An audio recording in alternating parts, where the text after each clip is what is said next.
Hello, everybody, and welcome to our Wessex Archaeology webinar this afternoon.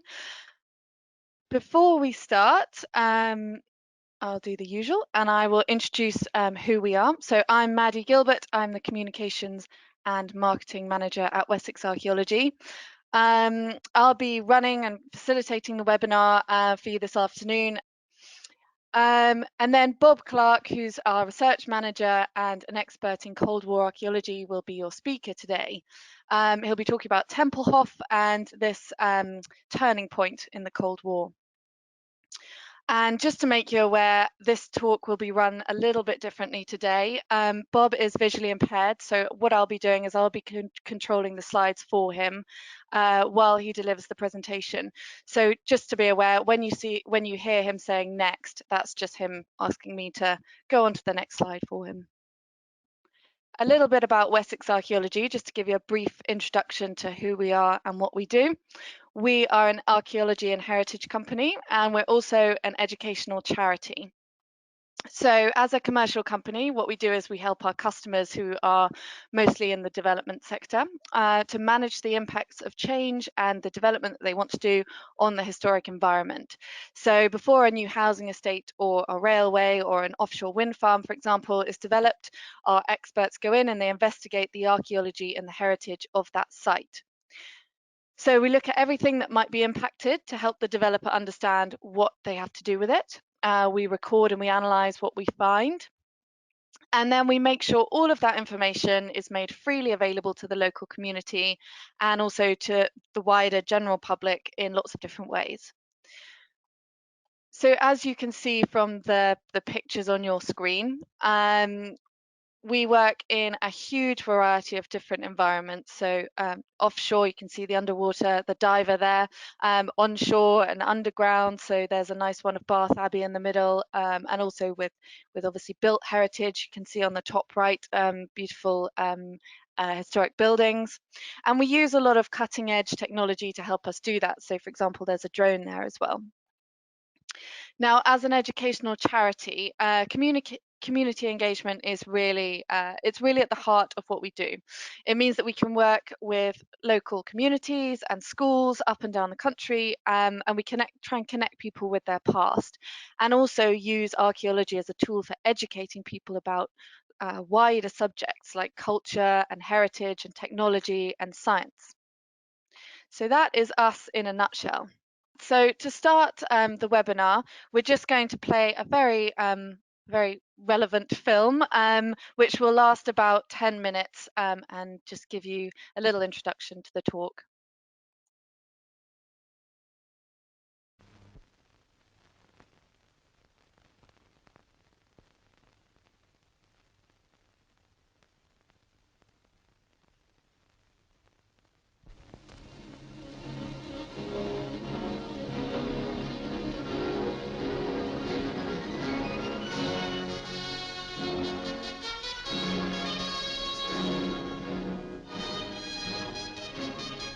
This is a story of the Berlin Airlift, the operation carried out by the Royal Air Force and the United States Air Force to supply 2.25 million people of Berlin with food, coal, and other necessities of life.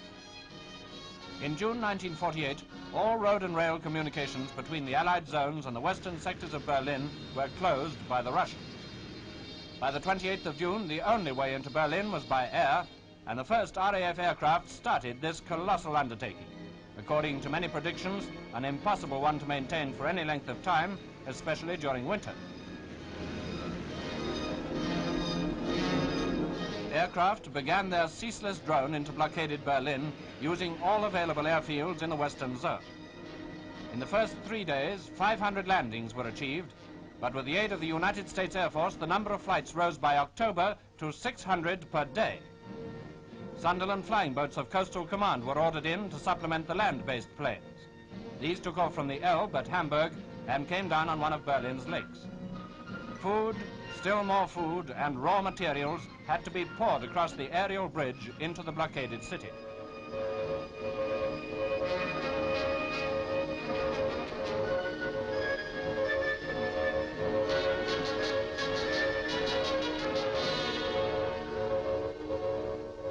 Only one narrow corridor led from the base on the Elbe near Hamburg to the unloading base at Havel Lake in the British sector of Berlin. Within 4 days of the decision to use them, the first giant boats, each carrying 5 tons of vital material, were on air transport service. You are clear to take off, over.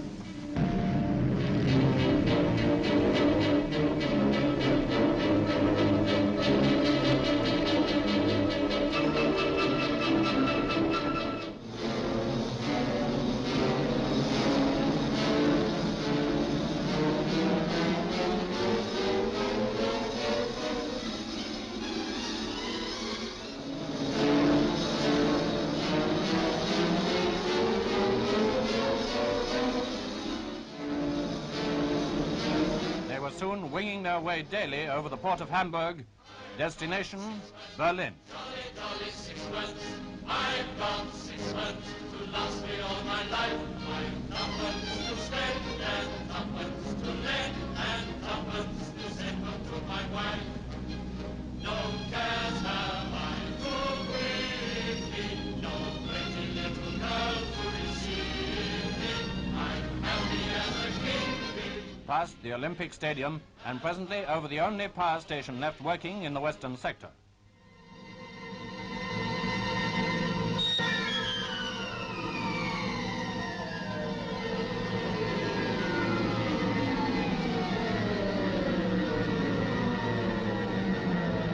Immediately on landing, unloading commences and the machines are prepared for the return journey.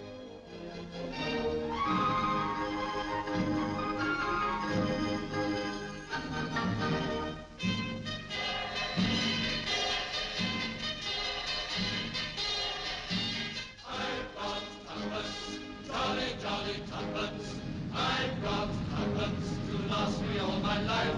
I've tuppence to spend and nothing to lend and nothing to send home to my wife. No cares have I to with me, no pretty little girl to deceive me. I'm happy as a king, believe me, as I go. On the return trip, exportable freight was carried and the opportunity taken to remove some of Berlin's sick children for convalescence. Only the very worst weather kept Allied aircraft out of the sky.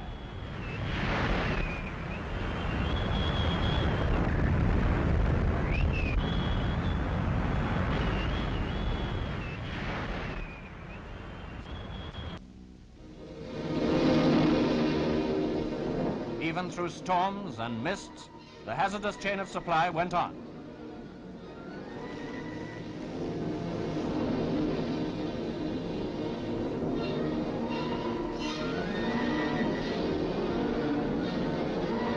As dusk falls, Sunderlands tie up for the night. Although doing valuable service, the Sunderland's part was small compared to the land-based planes. These indefatigable blockade runners carried on throughout the night and into the dawn.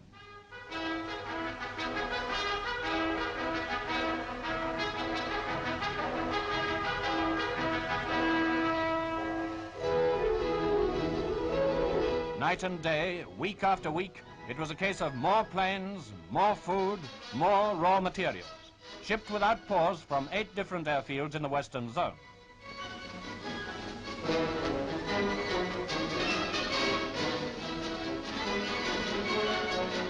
Month after month, the tempo of flights was stepped up, and by Christmas, American and British planes had made 100,000 trips and carried a total of 730,000 tons into Berlin. Even cars were transported. But coal, equally as vital to Berlin as bread, was the greatest load of all. Over 1 million tons have now been flown in. Hundreds of planes of all types and sizes, military and civil, were pressed into service. The RAF York load 9 tons.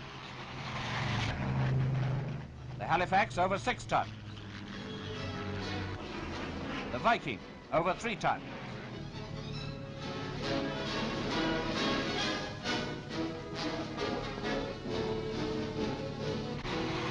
The RAF Dakota 3 tons. civil Tudor, 8 tons,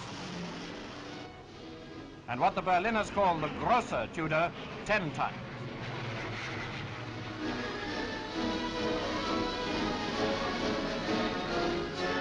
As an additional boost to the airlift, the RAF introduced its Hastings, each carrying over 9 tons. At the 3 airports in Berlin, Gatow, Tempelhof and Tegel, aircraft were landing or taking off every 90 seconds. Many notabilities visited Berlin to see the workings of this magnificent achievement and to praise the great work of the British and American ground and air personnel. Chief of the Air Staff, Lord Tedder, and the Foreign Secretary, Mr. Bevin, whose diplomacy was much aided by the success of the airlift.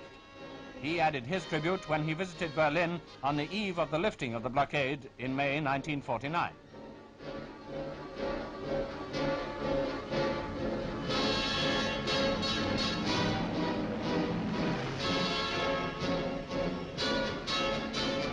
For 10 whole months, a ceaseless stream of Allied aircraft landed in Berlin, where Germans, supervised by British Army personnel, eagerly unloaded the vital supplies. Air crews of the RAF and Commonwealth crews from Australia, New Zealand and South Africa, together with their British charter colleagues, all of them played their part with the United States Air Force in maintaining this non-stop operation. A combined operation which on one day landed in Berlin a record load of nearly 13,000 tons. That is equivalent to the normal tonnage moved daily by surface transport before the blockade. Newsprint for Berlin's democratic press comes in. Mail for the outside world goes out.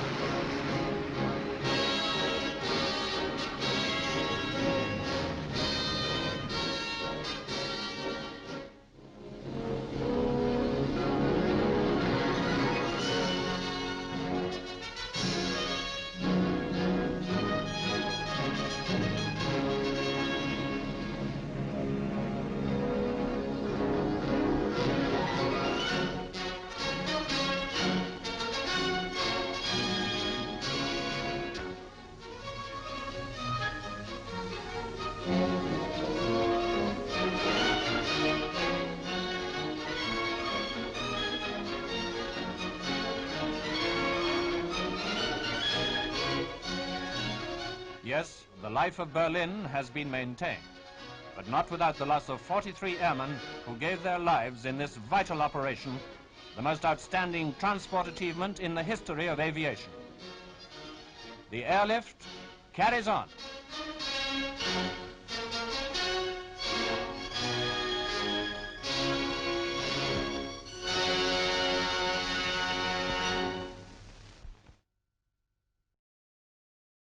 Okay, so without any more ado, I will now hand over to Bob. Bob, are you there? Can you hear us?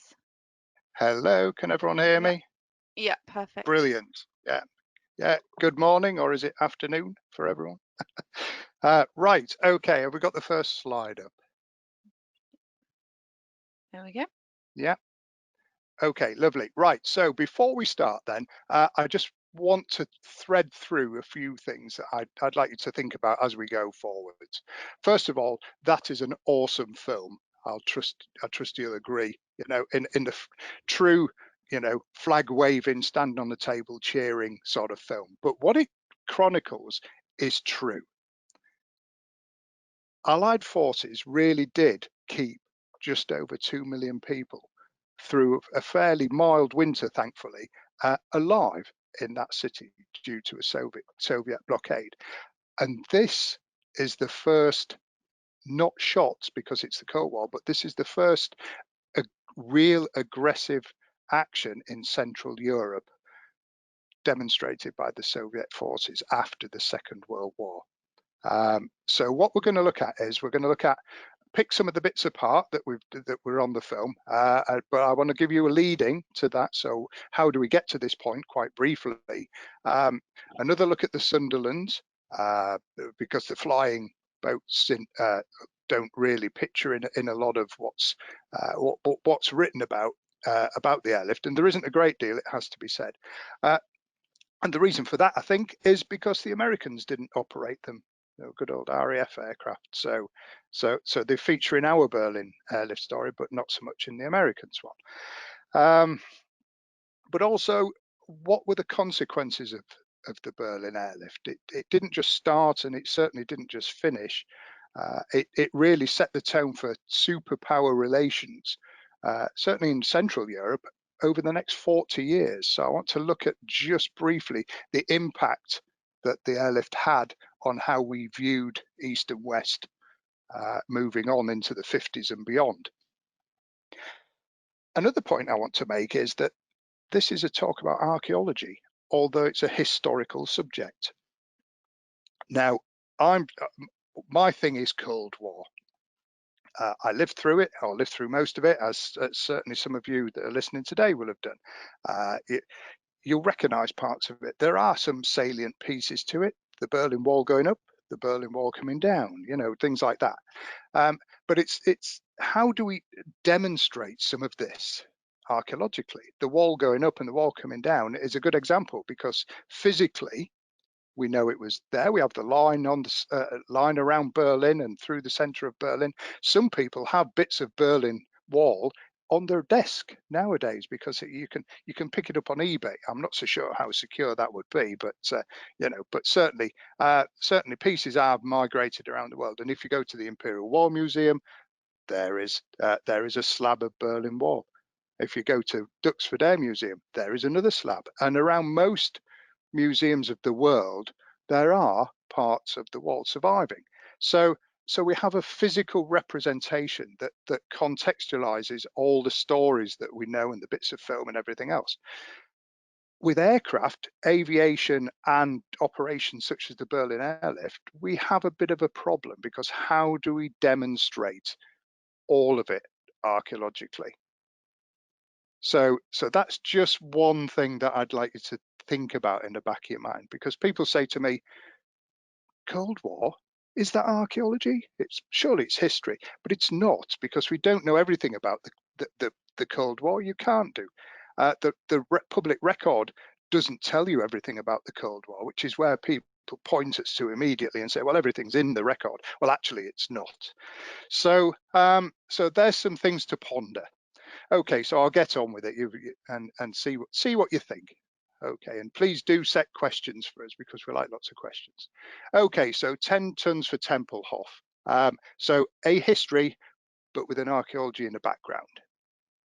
Okay, so first thing to say is, towards the end of the war, 1944, 1945, Berlin became a strategic target, more so with concentration of fire than it had in previous years. Over 360 raids, daylight and nighttime raids on the city, with a substantial amount of dead within those raids, about 50,000. It's always depressing, isn't it? It doesn't matter what side you're on. The city was devastated. I don't know if anyone's seen the flyover films of 1945-46. There is nothing with a roof on it, or indeed any floors. Just the same activities going on in the city as were in Coventry, London, or anywhere else, Poland, in Warsaw. It's just a horrific situation to be in. One saving grace, if it can be called so, for Berlin was that the streets were so wide that the Allied bombing campaign was unable to start a firestorm. The firestorms that you may be familiar with in Hamburg, for instance, close packed, mostly timber, medieval housing and such like, created such a large blaze that oxygen was basically used up in the centres of the city, suffocating many. So Berlin, whilst it lost a lot of people, it could have been a lot worse, but due to its layout, it didn't tend to do so. Next, please. So in the UK and maybe around some of the countries you're listening from, VE Day was celebrated recently in the UK in these strange times, and it was certainly celebrated over the week from the 7th of May in Central Europe. And here's some British troops with their Soviet allies celebrating the end of the war. I trust you'll agree that some of those ladies are fairly formidable. Yes, so that tells you something. Actually, the history of the ladies in the Red Army is a fascinating story in itself, and I'd urge some of you to look into that if that's something you're interested in. Next, please. So, before the end of the war, the major Allied powers had already decided that they were going to divide up Germany into zones. Those zones would be administrated for a certain amount of time, and they weren't quite sure what for at that time. Were these zones to become specifically aimed at the countries who owned them, or was the idea to reunify? It was a bit of a question at the time. So here you'll see the map of Germany, sorry, with the entire with the flags of the nations who administered those areas. The French requested those two, as you can see there, because they're always fighting over that, aren't they? Those areas of territory have changed hands quite regularly over the last 200, 300 years. But there was a saying. So if you look, Britain got the industrial areas, at the Ruhr and such like. The Soviets got the agricultural areas. This was the areas where most of the growing and farming was undertaken. The Americans, though, they said, got the scenery. So they're in southern Germany, Munich, places like that. Okay, but that was how the administrative areas ended up, almost to the letter of where they'd agreed they should be at the end of the war. There was some territory handing back over and movement backwards and forwards, but this is how Germany was partitioned at the end of the war. Next, please. So Berlin itself fell to the Soviet army, and on the 2nd of May, the famous bit of film of the red flag being hoisted over the shell of the Reichstag. What you can see there is the monument to the Soviet fallen on taking the city. The T-34 tank there is one at the other end as well, and in the background there a series of columns, and those columns have the names of the fallen on. This is a substantial monument, but it's in the British sector, so we'll talk a little bit more about that when we move on, probably. A couple of points to make with this is that most of the stone that was used to build this was what was torn down from German government buildings, certainly those connected with the Nazi Party, and was re-erected to make this monument to the Soviet dead. It's known, it has a number of local names as well, but certainly one of them is the Tomb of the Unknown Looter. Unfortunately, the troops that took the city were replaced by a conscript army soon afterwards, and the conscripts basically robbed the city from top to bottom. So anything that wasn't damaged, broken, or otherwise in disrepair was taken, stolen. Lead pipes, taps. Some people hadn't seen taps and took water taps. Everything. It was really a poor situation. Children were murdered for their bicycles, watches. Yeah, I mean, it was the war did not end on the 7th in May, really, at the end of for a lot of people. Unfortunately, the monument goes by a different name as well, another name, and that's the Tomb of the Unknown Rapist. Now, I don't need to go into that, but you can imagine the horrific situation that women and young girls found themselves in the immediate aftermath of the taking of the city. And this was unfortunately no different to what had happened across most of Central Europe. It still amazes me what human beings can do to one another. Anyway, moving back to this, on the 11th of July, sometime later, as you can imagine, as you can see, the Soviets allow British and American troops into Berlin, and Berlin itself is partitioned into sectors, following on from the partition of the zones of Germany proper. So as you can see there, everyone gets a bit, the Americans, British, the French, and the Soviets in the east. Now, the biggest problem, of course, with all this was that Berlin was in the Soviet zone. So it wasn't on a convenient border.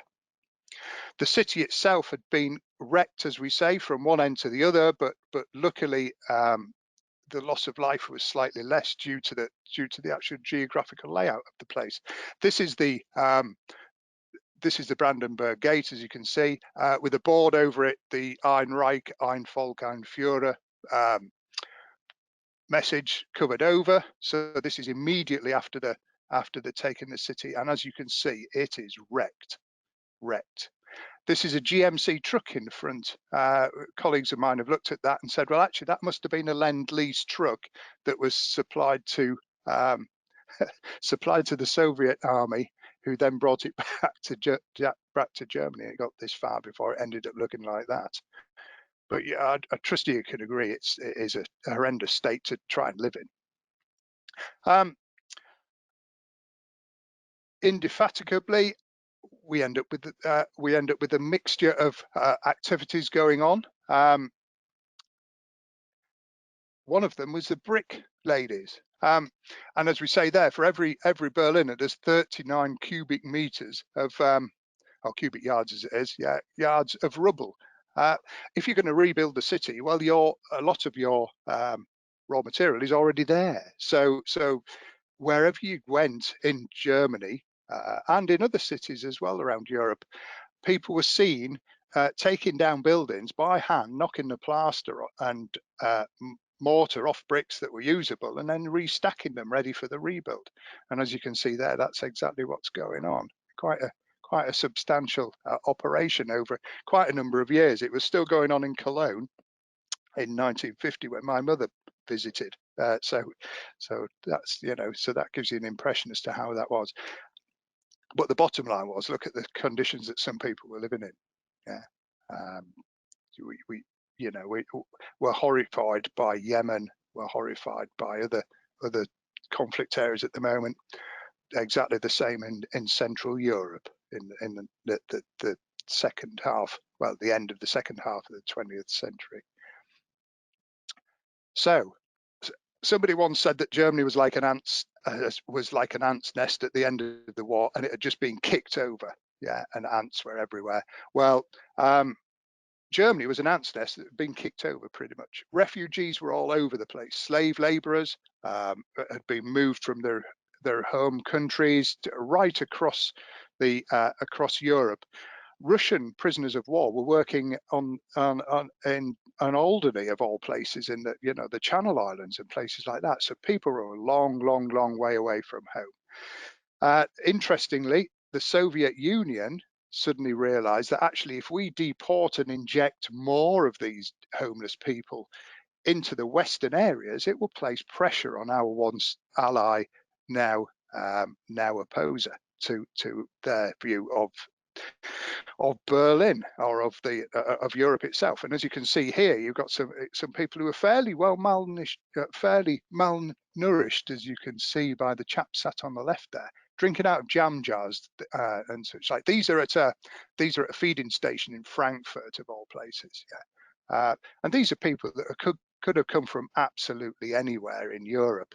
26 million people moved around forcibly. The Swabian Jews, which is the bottom right-hand picture with the people in the cart there, were deported en masse from Hungary and injected into southern Germany by the Soviet army. You have to remember that Austria at that time was also under the jurisdiction of the Soviets, and had not yet been returned to any form of normality. Now, those conditions, well, really are a perfect breeding ground for communism, one could say. So the SED, which was the Communist Party, or Socialist and Democratic, they always put Democratic in, it's always interesting that, the Socialist / Communist Party in Germany, but certainly in Berlin, went all out to win votes when elections started. And here we see various advertising processes. So we have an interesting situation by 1946, 1947, and that is that Germany and Europe is slowly starting to rebuild itself. It is still partitioned and not totally locked within that partitioning. So Germany is split into zones. Great swathes of Central Europe are now under the jurisdiction of one dictator who had replaced the previous dictator. Some of those countries did not become free, if that's the right word for that, until 1991, 1992. So we have the start of the East and West bloc, if you like. Now, President Truman in America was alarmed by communism and its apparent spread, and it wasn't long before it was realized that communism had the potential to take most of Europe. Everywhere had suffered at the heel of an uber right-wing government. Well, government, or what's the word I'm looking for? Organization, for want of a better word. For 12 years, right-wing fascism had been right across the continent. So people naturally started to lean to the left. That included Britain, who ousted Churchill and what have you, and voted in its first a Labour government. The French looked like they were going to go towards a communist, or certainly to communist government, or certainly to the left. Italy was the same. Greece, again, was the same. And in Greece, the British Army was trying to quell a communist uprising. But we just couldn't afford it. And in the end, and Turkey also looked a bit dodgy as well down that way. So in the end, the British government spoke to the Americans and said, look, we just can't afford this. We're going to have to pull out and let Greece certainly move to either a communist government or not. It'll be up to those people. Well, that alarmed Truman somewhat. And he came out with he had a series of speeches and doctrine that was pushed out, known as the Truman Doctrine. And this was to stop or inhibit the spread of communism within any given state around the world, if at all possible, to try and stop the spread of the red stain, as they were known. Anyway, so as I said before, one of the perfect breeding grounds for communism is a suppressed population, should we say, poverty-ridden, lack of food, and Central Europe was perfect for that. So the European Economic Recovery Plan was born, known as the Marshall Plan, more so. Well, the Marshall Plan was interesting because basically what it said was any country in the world could come and ask the Americans for help, and the American government would supply them basically what they wanted. So this wasn't a cash handout, and this is the very clever thing about it. So Britain, for instance, needed tractors because we still needed to produce more food. So we asked for, a vast amount of tractors, which were built in America and shipped to Britain. So the American government then paid American manufacturers to produce the goods, which were then shipped into the UK and many other Western-leaning countries, supporting specifically their agriculture and rebuilding. It was also offered to the Eastern Bloc, so any country that was currently under Soviet administration could also ask for help. The Czechoslovaks and the Polish both expressed a wish, but Stalin unfortunately declined on their behalf, saying that there was no need for that. So basically, he in the countries where the Soviet Union basically held sway, political organizations were encouraged that were leaning to the left as opposed to the right, whereas in true capitalist fashion, those that lent to the West were rewarded. But what's interesting are the two figures that we have there. We've got 1.448 million dollars that was expended on Germany in aid. The second figure of just over $3,000 million or 3 trillion, I don't know, is that what it is? Anyway, that was given to the UK. So that tells us how much of a mess we were in economically at the end of the Second World War. As victors, we needed twice as much as Germany to rebuild, and we hadn't seen half of the devastation that country had. Now, that is a big debate in itself, but let's just say that doesn't help when these sort of aid packages don't help when you're asking on behalf of an empire, a crumbling empire at this point, and an empire that had pretty much gone by the 1960s. But that is the reason that figure is so big, because we actually had to cover off and pay debts with other countries around the world, or certainly within our empire. So, as we've said, quite an interesting collection of things moving in and around the country. Coffee being one. That was, in fact, I think most of the world ran on coffee towards the end of all this, with the Marshall Plan. Well, with not a great idea as to what was going to happen in 1945. By 1947-48, other moves were afoot within Germany proper. Basically, those of you in England, or in Britain, I should say, will be familiar with rationing, which carried on until 1953 or thereabouts, including the rationing of bread, which is not something that had been rationed during the war, although I believe it was fairly unpalatable, cardboardy type of bread that was available, the Unity loaf, I believe, and you were encouraged to leave it go stale for a day because people wouldn't eat as much of it when it was stale. But anyway, we were giving so much aid to our to Germany by this time, and other parts of the world, I should say, that basic rationing was retained in the UK well beyond the war as a factor.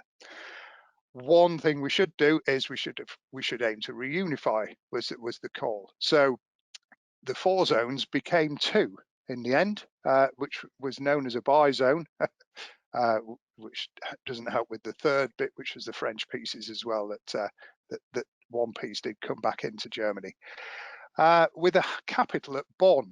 So some of you may remember West Germany. The capital of West Germany was Bonn, up until 1990 or thereabouts, and it created Western Germany. So Western Germany meant that the Allies had made a commitment to support that blue section that you can see on the map there of the country, leaving the Soviets to deal with the right-hand side. Now, the biggest problem with this is that the Soviets, under Stalin, of course, actually wanted reunification of the whole of Germany as quickly as possible. Now, the reason for that was that they could spread the communist message in amongst all the chaos that they'd already caused by filling the blue area with another 26 million people, and then forcing other nations around the world to feed them, basically. The idea was that it would be such an awful situation that the Soviets, with the agriculture, don't forget, over their side, will be able to say, look, if we run this country, it will be back on its feet. So when Western Germany was formed, or the bi-zone, then Western Germany was formed, this did not please the Soviets one little bit, because it was a big fly in the ointment of their idea of taking the whole of Germany as a communist state, or to communism. Now, as I've said, one of the problems with Berlin was that it was nicely 100 miles or so inside the Soviet zone.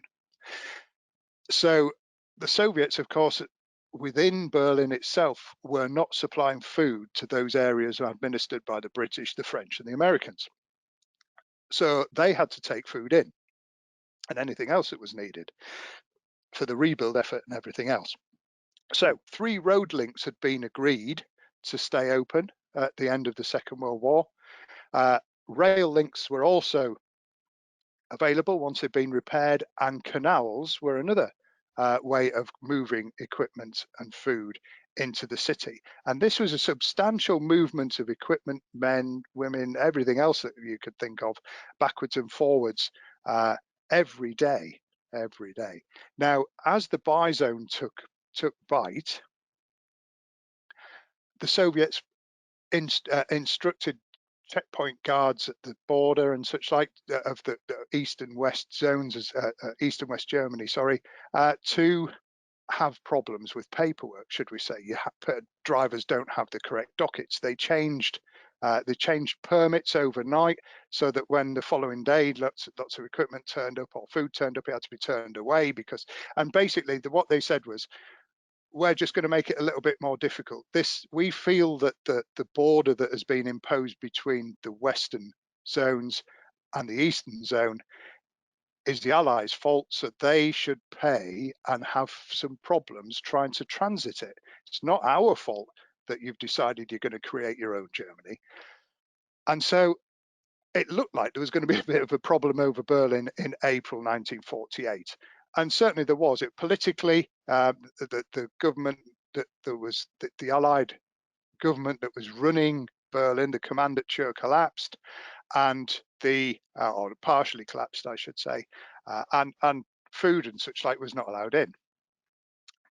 So somebody came up with a bright idea. We can still move some equipment in, because in amongst our blockades so this isn't the blockade as such, but in amongst the restrictions to get food into the city, and food did get in slowly, but at an extremely reduced rate. When we agreed with roads, rails and canal links, somebody said, well, should we not have 3 air corridors as well? And so all concerned were, yeah, I suppose we could do that. So as an actual afterthought, air corridors were placed from the Western Germany into what became Eastern Germany, and certainly to Berlin. And it's a good job they did, because the little lift, as it was, demonstrated the effectiveness of air travel or air cargo. Right, brilliant. Okay, so little lift flew Dakotas. You see some Dakotas there, top left, from Frankfurt into Berlin and round and back again. Not a massive amount of tonnage. Each one of those aircraft only carries 3 tons. Sounds a lot, but 3 tons of coal is not a lot, is it really? At the end of the day, for those of you that remember that. So there was no real opportunity to completely supply the city by air, but it complemented what the restrictions were causing. So it filled the gap, if you like, between when trucks couldn't get over the border for whatever permit reason. Air cargo did manage to get some of those supplies in. It was not a safe undertaking, as you probably see in the bottom right there on the 5th of April. A BEA, sorry, British European Airways Viking was buzzed by a Yak fighter in the air corridor. Unfortunately, the Yak pilot misjudged what he was doing and took the tail off the Viking. So the Viking crashed with killing all on board. In the Soviet sector, and the Yak crashed in the British sector. But this could have been seen as a bit of an act of war, maybe, but it was basically blamed on the Yak pilot in the end, being foolhardy. But it demonstrated something. The little lift showed that aircraft could indeed take material into the city, and it could be fairly unopposed, because there is only one way to stop an airlift or an aircraft, and that's to bring it down. If you own the airfield at both ends, then you're almost impervious. And that was what sat in the back of the minds of the Allied forces, certainly the Americans and the British, who were still building the Western buy zone and looking at ways of complementing the food pile in the city. Right. So what finalised East and West Germany really was the introduction of a new currency. So on the 20th of June 1948, the Americans introduced the Deutschmark. So there's one, lad. Yeah. This replaced the old Reichsmark and was usable across the whole of the Western zone. But of course, some areas in Berlin were also under Western authority. So a further note was provided for that, and you can possibly see the B stamp in the middle of that note. That note there was only valid in Berlin itself. There was supposed to be no swapping of notes from one place to the other for inflation and all that sort of thing, and that was basically what that was. But the bottom line is that when on the 20th of June 1948 the Allies issued this note and closed down the old monetary system, the Soviets realized that they were never going to reunify Germany in the short term. And so not 4 days later, the Soviets introduced their own note, which is the Ostmark, which is the East mark, as some of you know. And some of you may be familiar with those, the Deutschmark, whatever. It's all euro now, isn't it? But so that was it. That was the partition of Germany fixed in mid-1948.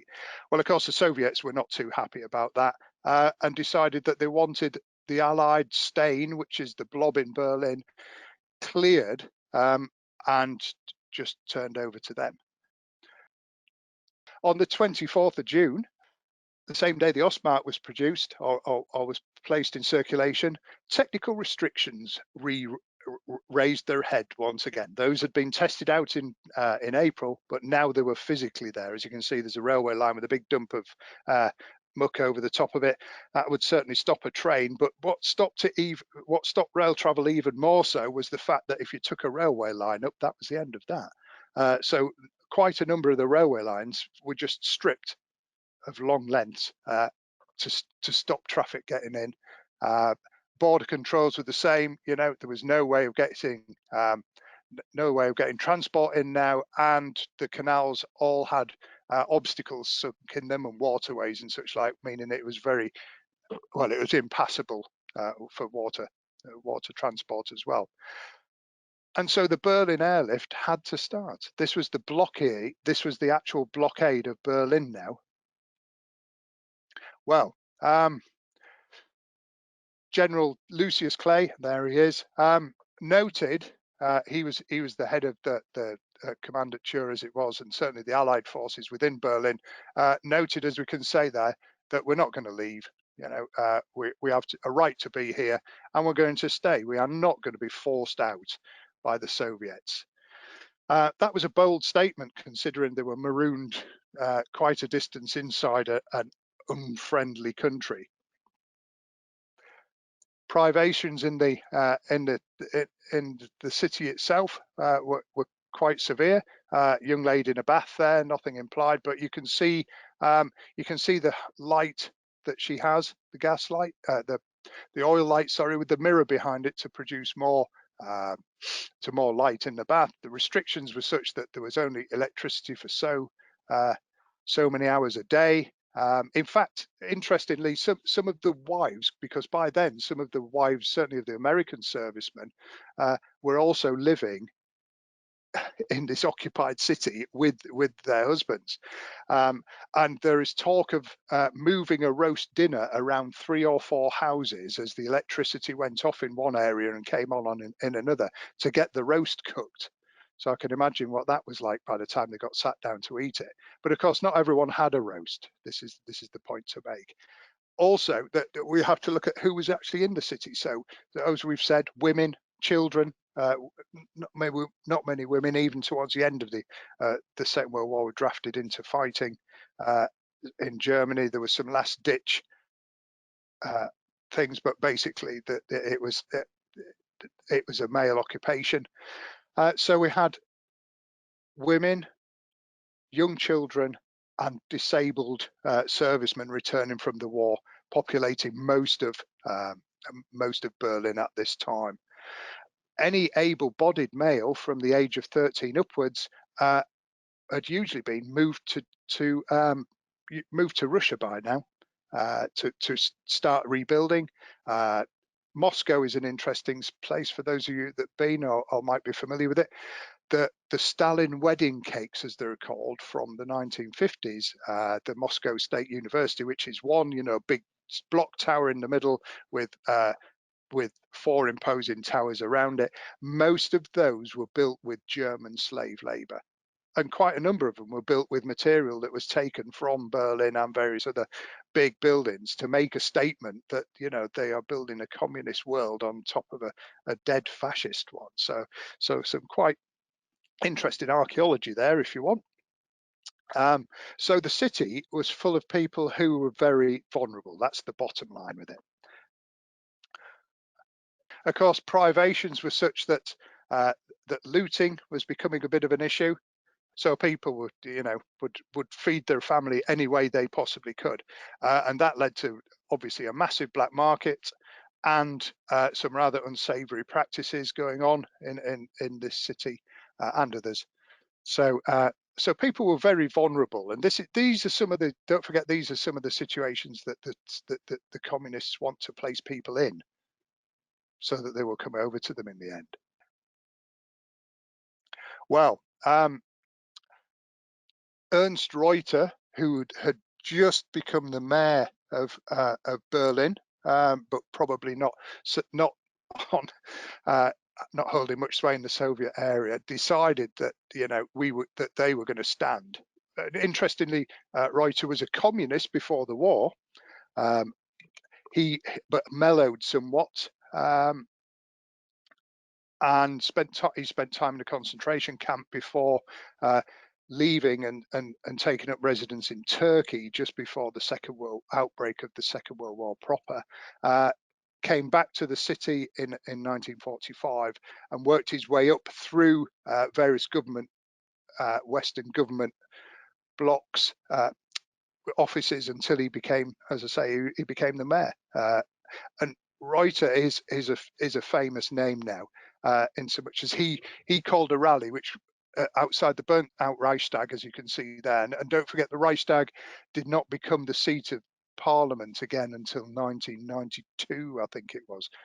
So it stayed in that state for quite a long time. He held a rally and spoke to Berliners, suggesting that that we should stand up against this tyranny, this fact that that the Soviets are not what they seem, and he had good reason to say so. And that also, that if they placed a big enough, loud enough plea, people would forget what had happened in the past and help them.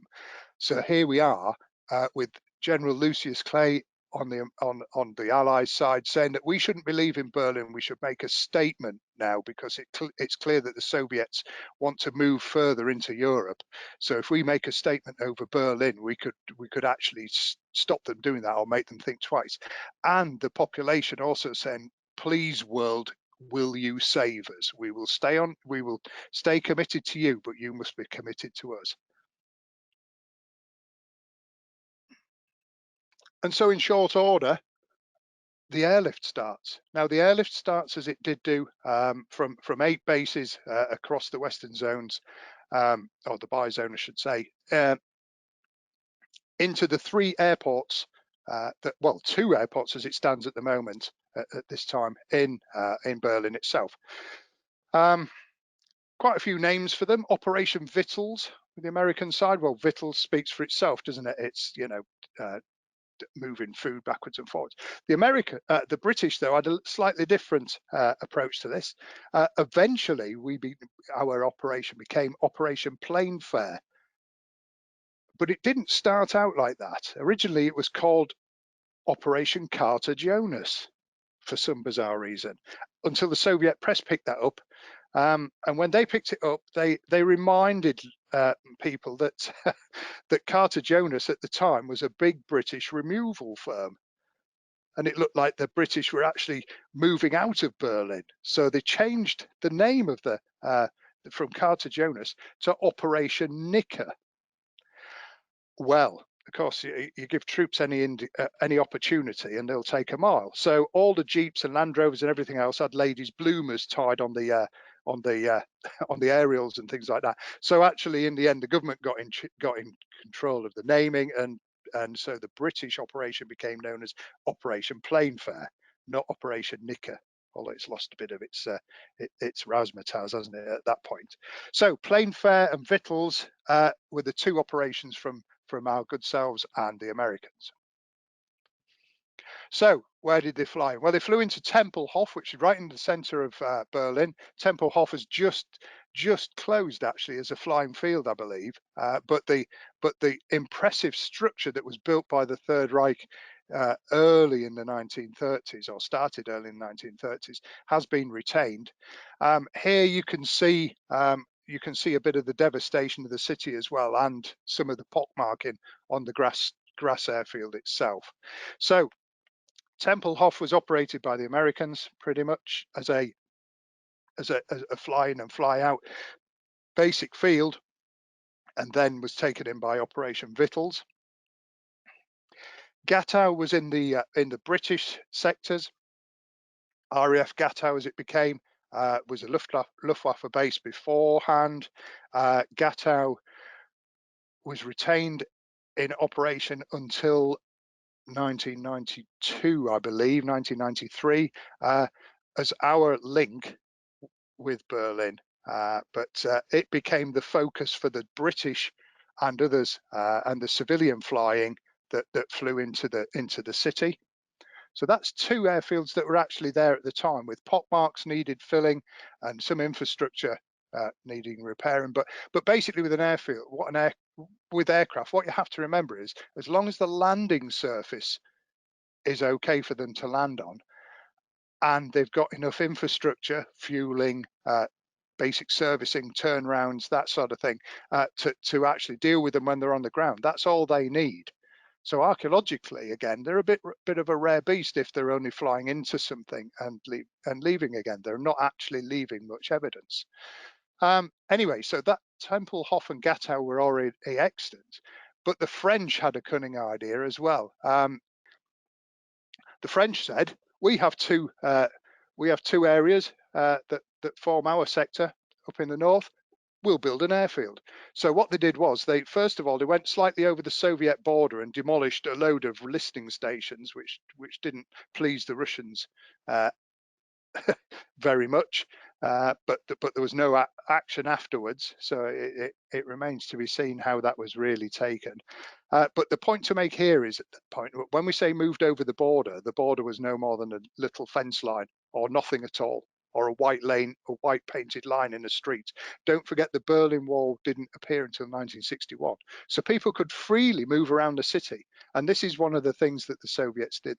They were interested in encouraging people to register for rations in their zone. So there would be no point in putting big barriers up all over. So at that time, it was hoped that people would move into the eastern zones and register for rations. And what they were doing at the time, I should say, was they were stripping food from all other countries that they were had taken and were occupying, to pump into Berlin to make it look like their area was absolutely fantastic and overburdened with food, whereas why would you want to live, on this meager ration that you're going to get staying with the Western area? Anyway, that meager ration was complemented somewhat because the French built in 3 months a new airfield at Tegel, using rubble from the city and machinery that was cobbled together. 2 road rollers, for instance, were taken out of a steam museum. They were both war damaged, but they managed to get them up and running. And the Tegel is one of the stories of the perseverance and tenacity of people when they have in strife. So what we have here are mostly women and children building this, which is quite phenomenal. Now that we've got the American bulldozer down in the bottom left-hand corner there, as you can see, that's quite a big piece of kit, isn't it? Probably weighs quite a lot, yeah, and it wouldn't fit into any aeroplane at the time. So there's a problem. How do we get these pieces of kit that are definitely needed into Frankfurt, from Frankfurt, because that's where these ones came from, into the into Berlin via air? Couldn't take them by road. So the engineers came up with a brilliant plan, which was they would unbolt and take bits off where possible. Where bits were too big or too heavy, they simply cut them up, shipped them over in component parts, and then welded them back together again. So quite an amazing amount of equipment was taken over in no more than 6 foot lengths, basically, into the city and welded together to produce all sorts of things, you know, like that bulldozer you see there, and many other pieces of equipment that because the Soviets had cleaned the city of all such things and taken it back to taking it back to the Soviet Union. They didn't use it afterwards. They left it, most of it, rotting in goods yards and things like that. It was just just a statement, I think, more than anything else. Yeah, so the Americans cut up machinery and moved it into the into Berlin in 6 foot lengths. And I should say, they also built a power station that way. The power station didn't come online until end of 1949, early 1950, but it was built taking 6 foot lengths of material in. You know, so that in itself is quite a feat as well. Once a chap called William Tunner had got hold of the airlift and shaken out the bits, it worked like a sewing machine, or ran like a sewing machine. As you can see here with the different arrows, we've got the different airfields producing a pack of aircraft, or a flight, if you like.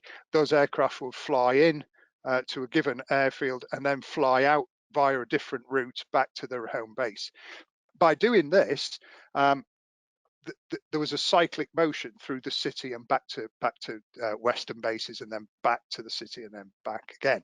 And this meant that aircraft could be, as the film said, landing on, and this was only on occasion, but it is still the case, landing at one of those airfields every 90 seconds.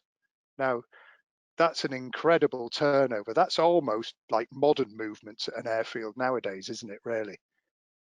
Really is. It's incredible. But William Tunner, I should say, was the architect of Over the Hump, which some of you might be familiar with, which is towards the end of the Pacific War.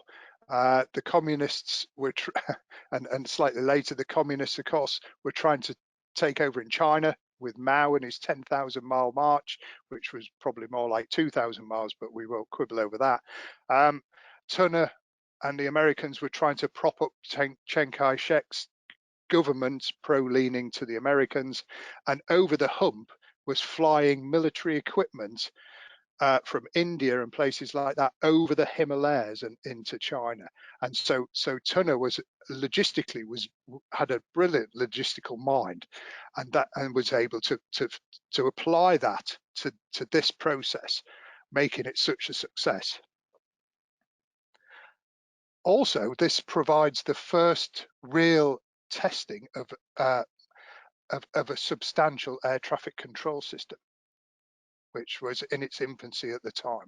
So the Berlin Airlift actually ramps up how many aircraft can be controlled in the air at any one time, which I always think is interesting. Yeah, this is a map of Berlin. Our sector, what you can see in the bottom left is Lake Havel. Lake Havel was a big expanse of water. In our arsenal, in our air arsenal, of course, next one, please, Maddie. We had these, which featured in that film, as you can see, the good old flying boat, the short Sunderland, a fantastic beast. I'm not sure it looks like it should fly, but it certainly did. And it was mostly the preserve of coastal command, as some of you will be familiar with. And it also harks back to the earlier empire days, doesn't it, of flying around the world in flying boats with, you know, and slightly later as well. Flying boats didn't really disappear until the 50s, 60s, when it was not seen as a viable proposition anymore. So at the beginning of the lift, so for the first 4 months up until December, flying boats were in operation. all sorts of things moved in and out with these. Of course, there's some issues with them. You can't, well, you can bring them on land, but when you're landing when you were landing at Harwell, you couldn't do that. So basically, everything had to be taken by boat and tried not to drop in the water. If you talk to, I've talked to quite a few engineers who worked on these things over the years, and they all said the same thing. Whatever you do, make sure you tie your spanners to your wrists with pieces of string, because if you're working on the engine and you drop your spanner, that's the end of the spanner. So so there were a few restrictions with what you could and couldn't do in this, but basically that what the Sunderlands did was they brought in material that would damage other aircraft, predominantly, believe it or not, salt. Now, these aircraft are anodized. It's a technique to stop the salt water that they operate in corroding the structure of the aircraft or the fuselage of the aircraft. So you anodize it. It's a process that's undertaken. Well, that means that, and all the cables as well for operating all the flank controls are up in the roof of these things. So there was going to be no way salt could get into the into the aircraft workings itself. But what it did need, the city, was at least 6 tons of salt a day for bread making and various other things. Of course, salt is an important ingredient in food, isn't it? And it is needed by the body. So so this Sunderland's flew that sort of thing in. At the time of the airlift, 201 and 206 squadrons were the only squadrons still operating flying boats in the Royal Air Force and in Britain. And 206 was about to be disbanded just before the airlift. So what happens is these aircraft are then used on this particular operation before they're wound down. And I think they operate till about 1950 in the end, before we don't see any more. There is a fantastic example of a Sunderland in the Hendon Museum. If anyone goes to London, to Royal Air Force Museum, she's such a massive thing. It's incredible. You'd think it wouldn't get off the ground, never mind off water. Anyway, so as I say, various things were moved in and out. Salt being one, newsprint being another, spies being another. I found in the record some interesting discussions on moving men and bullion, gold bullion, in and out of the city. So so it's quite interesting. It's not all as cut and dried. It's not all food. No coal on board here. But what was interesting was lots of refugee children and orphan children. If children had relatives who lived in the western zones, they were encouraged, that those families were encouraged to take children out of Berlin and look after them, which actually made sense, really, because it reduced the mouths to feed, but it also reduced the amount of vulnerable people there. Orphans were interesting as well, because I've spoken to quite a number of chaps, and it was chaps mostly, in America, who were German in origin, who were adopted by American and occasionally British servicemen during this period, and moved to America or Britain, and have lived out their lives in Britain. So it's fantastic how far people did spread from this particular situation. Also, sick children, as the film said, were taken out. Now, if you have a factory that's working in an area that's blockaded, it would be worthwhile having people work in it, because you can keep a lot of people warm in one area. You only need power to that one place. Yeah, people, well, we all know right at this moment that the more contact we have with people, the better you feel, the less mental anguish there is, and things like that. So the Siemens electric light bulb factory was brought online as soon as it was physically possible in the western areas of Berlin. And they produced the glass globes for the bulbs that we were all once familiar with, as you probably were aware. Those were then packed in cases, cardboard cases, and then loaded on these Sunderlands, and then flown out of the area, and then taken to another Siemens factory where the electrical bits were fitted. Okay, so all the base and the cord and things like that. But there was all sorts of complaints about this, because that kit that was taken out there, when these bulbs got to when these glass globes got to the other end, they were invariably all smashed. And the problem was that the toilet on the aircraft was at the back of the aircraft, and all the boxes were stacked in the middle of the aircraft, and they wedged as many in as they could. And then the crew in the flight and what have you climbed over the boxes to go to the loo, and any children that were on board constantly climbed over the boxes, went to the toilet, as is the wont of children when they're excited or nervous. And so Siemens got rather upset that, hang on a minute, we can only use one bulb out of 1,000 here. But the premise of it was not so much that they were taking stuff out, but that people thought in Berlin that they were doing a useful thing, a useful activity. They were being productive, and also that there was all the social and mental help that was involved with working in a group and everything else. So we can start to drill down into some of these, some of the loads that are taken, and say a little bit more about why that was the case. Just as an aside, and thinking about just thinking about where we are with the with post-war and some archaeology and how we spread these things. Aquila Airways. So Aquila Airways was one of the companies that set up on the south coast of Britain, buying in government surplus stock, which was, as it turned out, these Sunderland aircraft, and they used them as to fly tourists out to Madeira, of all places, and it was promoted as a legacy of the flying boat experience from the 1930s of traveling around Africa and places like that. And they used these aircraft known as short Hythes. Well, it is still a Sunderland, but it just doesn't have any machine guns on it or anything like that, which you'd be pleased to hear if you were going on a holiday, I think. And there is a short Hythe. You can see there's no machine guns on that at all, and it has a British registration, G-A, whatever that is.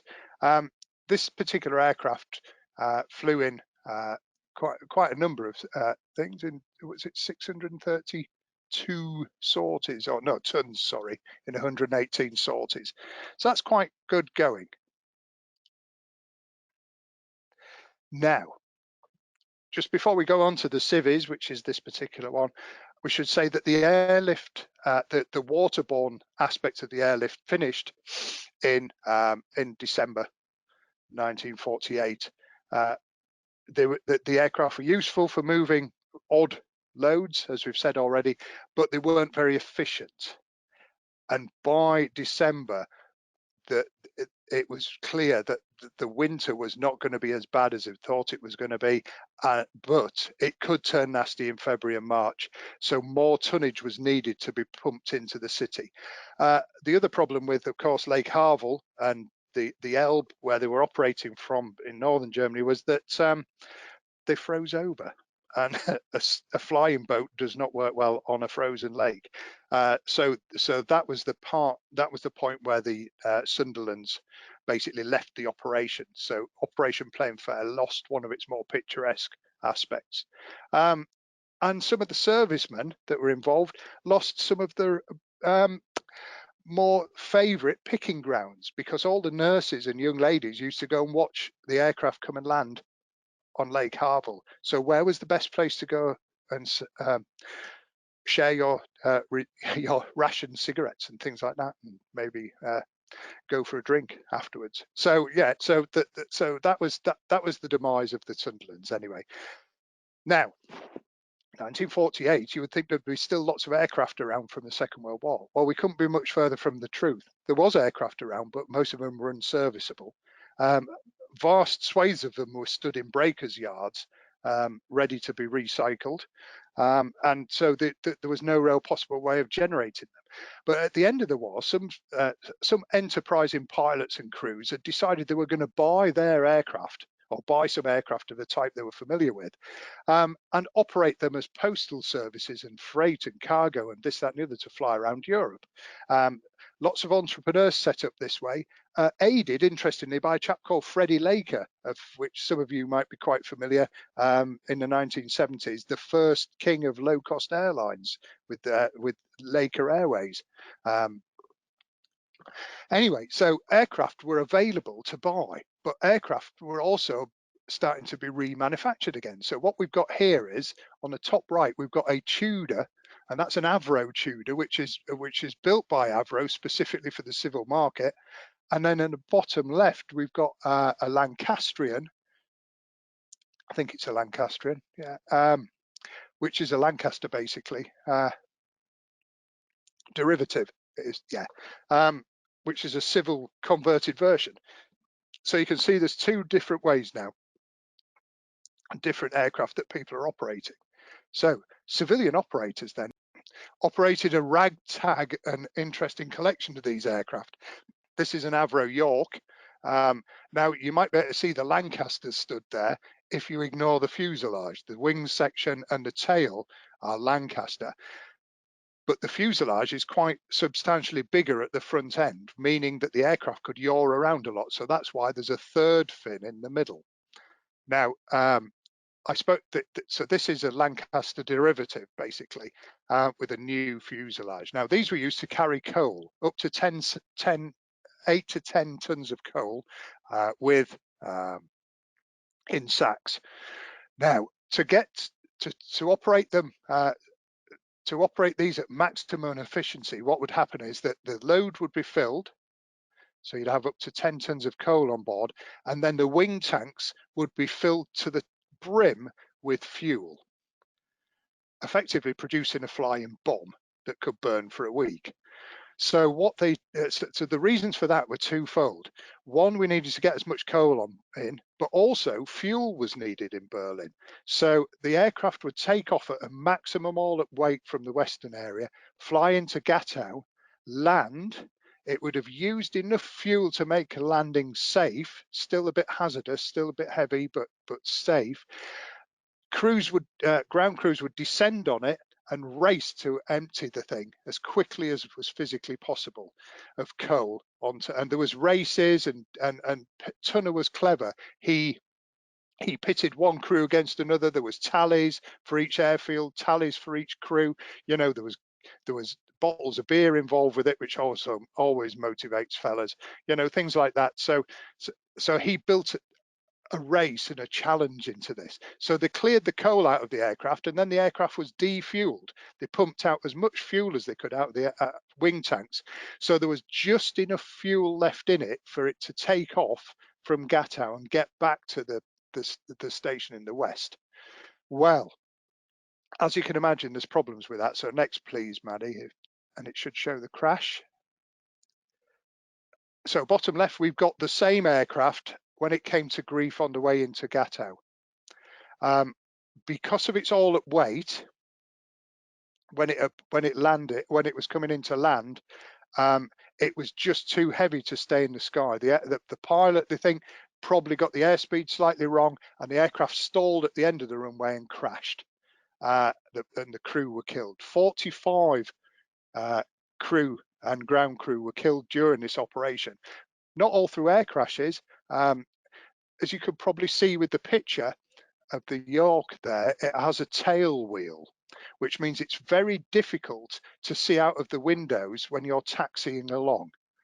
All right, and that's, if you've ever seen any photographs or film of the Lancasters taxiing on an RAF station before the bombing raid, they weave from left to right, and they're weaving from left to right so that the pilot or co-pilot can see out the window and see what's in front of them. Well, unfortunately, one of these taxied up the back of a truck that only had a canvas back on it that was full of German unloading crew, and killed 9 of them as the propeller basically went right up the truck. So there was some real nasty accidents involved with this. But as you can see, this particular aircraft crashed with the loss of the crew.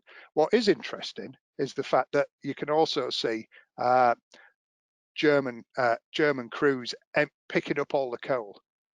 You see the bags there and what have you.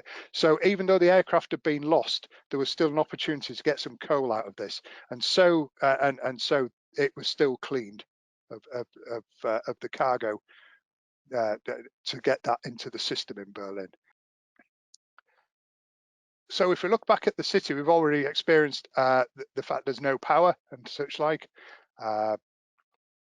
people, though, many of the buildings that had been damaged in the war were still in a state of disrepair.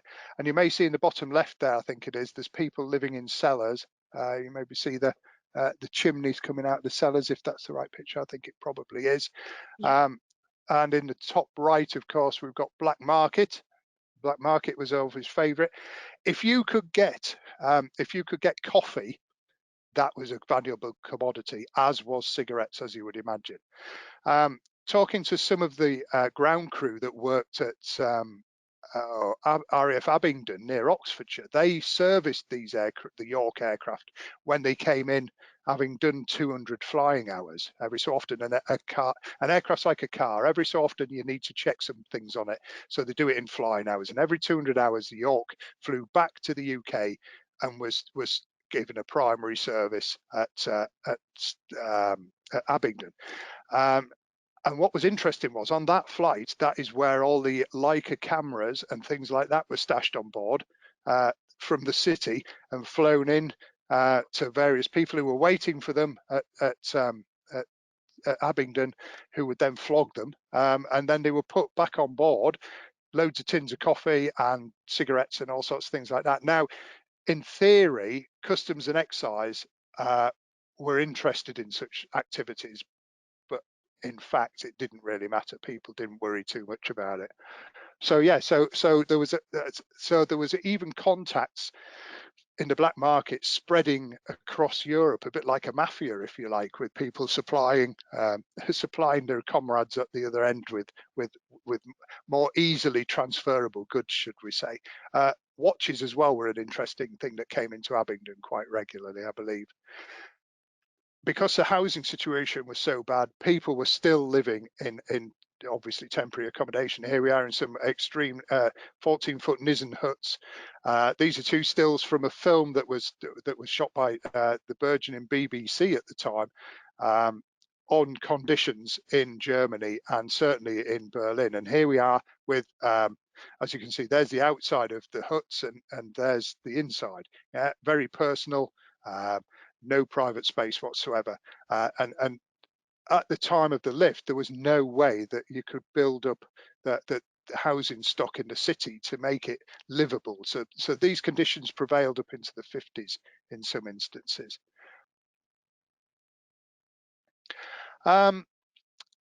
One thing that you do need to get a city running, of course, is the trolleys, the underground and various other aspects. And I just think this is a nice picture in a number of ways. You can see the beaten up state of the tram, but you see the rather enthusiastically looking young lady there posing for the camera. And just to give you an idea as to the fact that whilst it may have been a miserable time, people did try to actually get back to some form of normality, and fashion is one of those things. It's not a very good fashion look, I must say, typical uniform, but look at her shoes. You'll see this young lady's made her own shoes. Yeah, so shoes were clearly not an essential to fly in, but shoes were obviously an essential, and quite snazzy at the end of the day. So people were, were not relying completely on the Allies, certainly not for shoes anyway. As the film said, as time goes on, milestones were made. Here we have a milestone. You see on the truck front how much that was. This is a C-54 aircraft, so it's an American aircraft, and that's a record for that day being offered.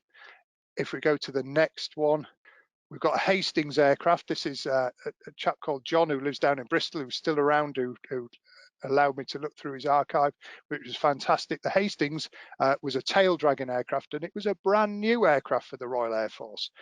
So they put their brand new aircraft straight onto the lift, where they humped bags of coal about in them for the next year and a half, bashing them to bits.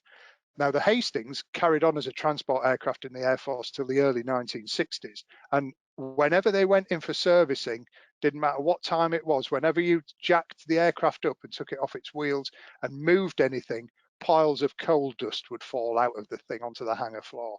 So there was a reminder in these aircraft of what they've been carrying for decades afterwards.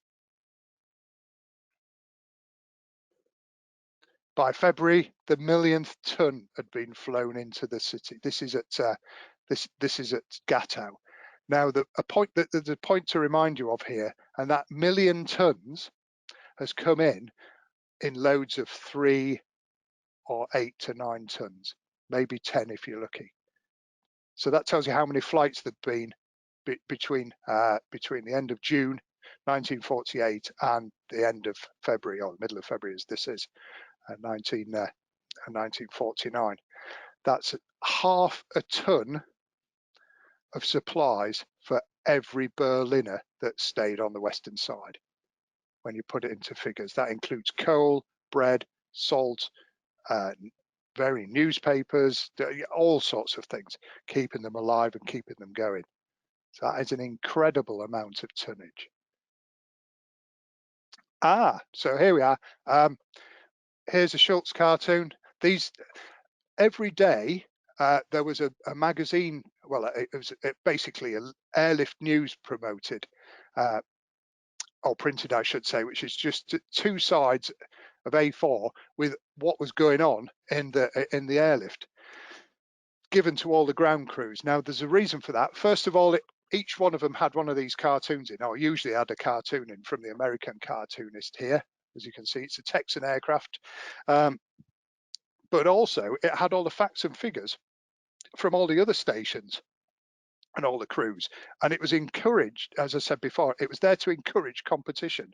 It came to a point where a German crew could unload, and we saw that on the film, and unload 8 to 10 tons of coal in the space of 3.5 minutes. Now that is going some, and that is how the lift worked. It worked on the fact that a pack of 30 aircraft may fly from Frankfurt carrying coal to Gatow with 1.5 minutes space between one and the other. And as they would land, it would be descended on and defueled, emptied, and the next one then descended by the next crew and the next crew and the next crew. But because they were all carrying exactly the same stuff, all the same trucks could be used and all the same handling techniques could be used. And then to another airfield, they might fly in flour, and the same process would work. If you mixed up these loads, they certainly didn't. It was difficult to manage how much time the aircraft spent on the ground. So the airlift news was basically a way of banging the drum, if you like, to keep the beat going. I shouldn't forget Winterbottom's efforts as well. As you can see, here is a reference to unloading aircraft really quickly, where the crew have also taken the captain and shoved him in a bag and taken him as well. This I felt was an interesting picture to show. So that's John Hart. When I was researching this project, John was a mine of information, and this is my favourite picture of him. Here he is as a young man, 18, as a leading aircraftsman, out on the lift as one of the engineers, with a bit of time off. And as you can see, the first thing they do is they pop on a German helmet and find a swastika to sit next to. The amount of photographs there are like this that veterans took are fantastic, because it just shows how things have changed, I think. Because there he is smiling away, he's lambasting what's gone on before, but he's there blockaded in the city with those Berliners, helping to keep them alive. Now that wouldn't have happened 4 years previously. Do you see what I'm getting at? So the point to make is that here is someone's personal recollections, and it was Der Huckelbluster, I think he called it under the picture. But here is a picture of John with his, whilst he was on tour, and John is still around today. He's a fantastic bloke. So there, it is within living memory, this, but I just felt that this picture just typifies what's going on. So there was time, it wasn't all go, go, go. There was time for rest as well. So in May, tonnage was such that the Soviets had decided that really the blockade wasn't working for them. They hadn't been able to stop aircraft traveling in or flying in. They hadn't stopped aircraft moving out.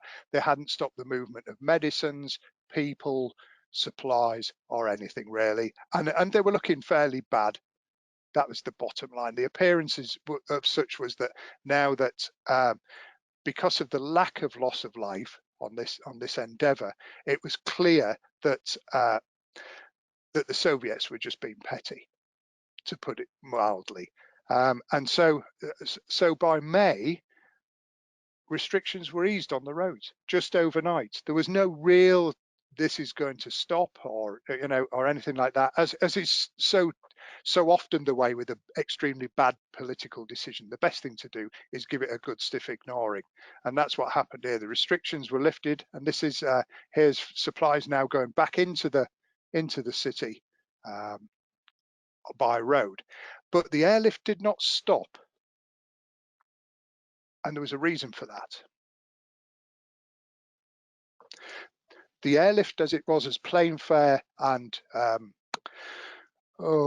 victuals, continued to supply at the same rate the city, for the simple reason that it needed a stockpile. They needed to finish building the the power station as well, but certainly it needed a stockpile so that if the Soviets imposed a blockade again, it wouldn't be such a big traumatic effort to keep the place ticking over. And here we have some of the tonnage that's involved, quite incredible really at the end of the day. But painted on the side of the aircraft, I think it's is it 1.9 or something like that million tons. Basically, what we can say is that, and that's a C-54, what we can say is that by air, we supplied 2.1 million Germans with about a ton of supplies each over a 10-month period, which I feel has got to be hats off, to the crews and everyone else that continued to work at such a flat out pace, really for democracy as it was seen at that time.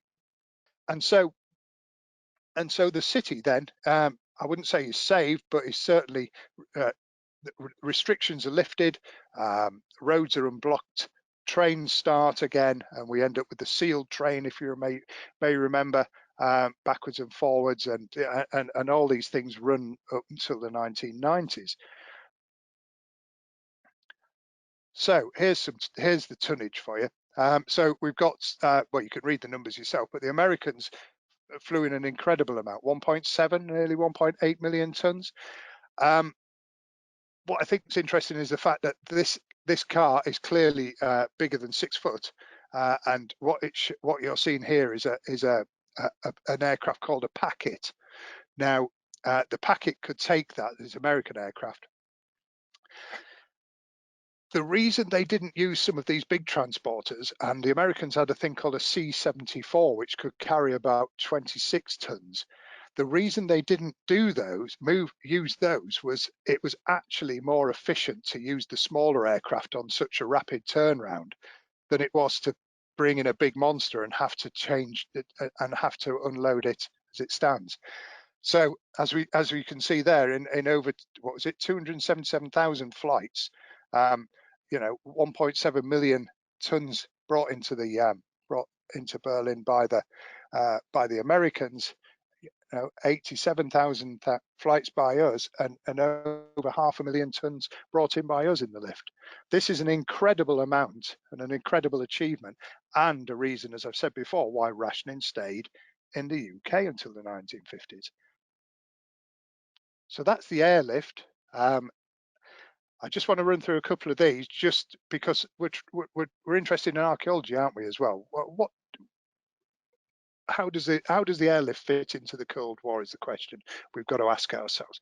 Well, historically, it's the first Central European struggle, we should say. It's not the last over Berlin, as you're probably aware. Obviously, with the wall going up, there was one, various standoffs with tanks at various occasions throughout this city's history as well.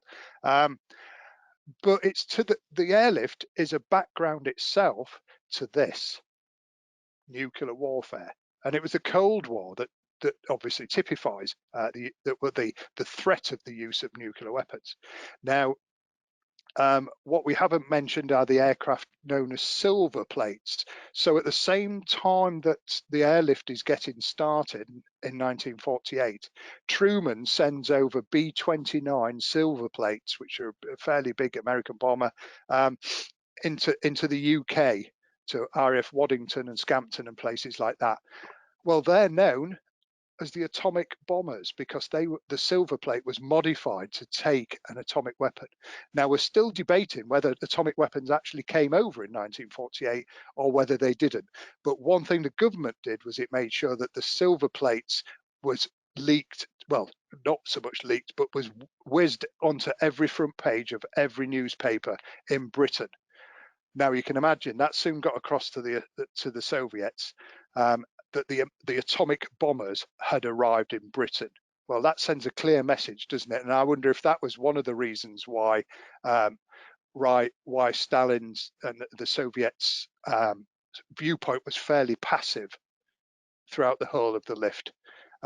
Don't forget that Stalin himself, the Soviet Union themselves, were only just taking their first faltering steps into the nuclear to the nuclear club, if you like, and so basically that's probably the reason why that was such a passive and look the other way and just ignore it sort of ending to the whole thing. So what does it mean? Right, so let's have a look. So first of all those aircraft that the Americans were using had to be serviced. Oh, there's the silver plates on the bottom left. This is Guy Keddy.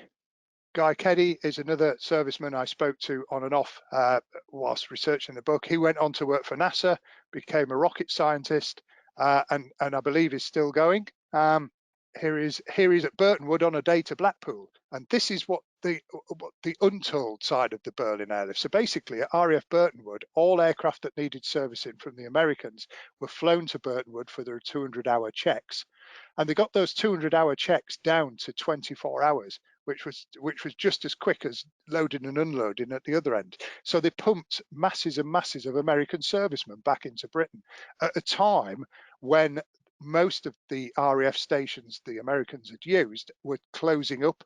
And so the Berlin Airlift reintroduced the American servicemen into Britain and kept him here. Well, not Guy, but kept American servicemen in here to this very day. Some interesting stories appeared, as you can imagine, back to the overpaid business.